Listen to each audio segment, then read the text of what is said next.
Konflik yang terjadi saat ini antara Palestina dan Israel adalah akibat perseteruan yang berlangsung selama lebih dari 100 tahun. Awal mula konflik terjadi saat Inggris mengeluarkan perjanjian yang dikenal dengan Deklarasi Balfour pada 2 November 1917. Perjanjian ini mengikat pemerintah Inggris untuk mendirikan rumah nasional bagi orang-orang Yahudi di Palestina dan memfasilitasi pencapaian tujuan ini. Selama periode 1923 hingga 1948, Inggris kemudian memfasilitasi migrasi massal orang Yahudi. Dalam gelombang migrasi ini mereka menemui perlawanan dari warga Palestina. Warga Palestina khawatir dengan perubahan demografi negara mereka dan penyitaan tanah mereka oleh Inggris untuk diserahkan kepada pemukim Yahudi. Mari kita ulas secara lebih detail. Anda bisa melihat di sini. Pada sekitar tahun 1917, area yang berwarna kuning di sini, mayoritas masih berwarna kuning, ini dikuasai oleh Palestina. Ini gambaran pada tahun 1917, sementara sisanya yang berwarna biru dikuasai oleh Israel. Kemudian menurut data dari Americans United for Palestinian Human Rights dan Palestinian Central Bureau of Statistic, cakupan tanah seluas 94% dimiliki oleh Palestina. Dan sisanya Israel sebanyak 6%. Jadi di tahun 1946 masih mayoritas dikuasai oleh warna kuning, artinya masih dikuasai oleh Palestina.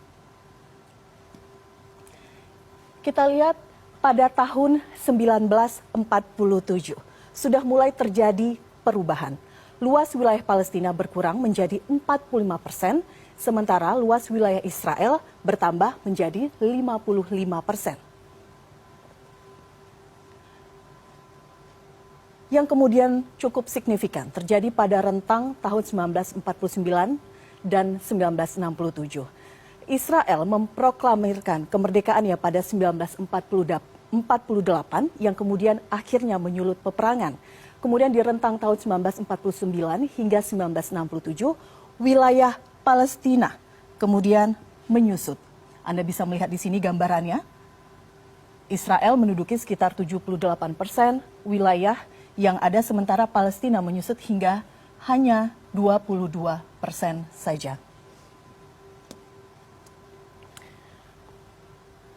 Kemudian Anda juga melihat bagaimana kemudian di rentang tahun 1970 hingga 2023, upaya Israel untuk menduduki tanah Palestina terus berlangsung. Dalam rentang waktu 53 tahun, tanah yang dimiliki Palestina tersisa hanya, saya ulangi, hanya 15% saja. Dan yang sudah diduduki Israel seluas 85%. Kemudian ini yang mengubah secara total populasi penduduk Israel dengan luas yang sudah bertambah, populasinya juga sudah bertambah mencapai 9,1 juta orang atau penduduk. Sementara Palestina dengan sisa tanah seluas 15%, total populasi penduduk hanya tersisa sekitar 3,5 juta saja. Anda bisa melihat bagaimana kemudian konflik ini terus berlanjut dan kita melihat saat ini suasananya masih terus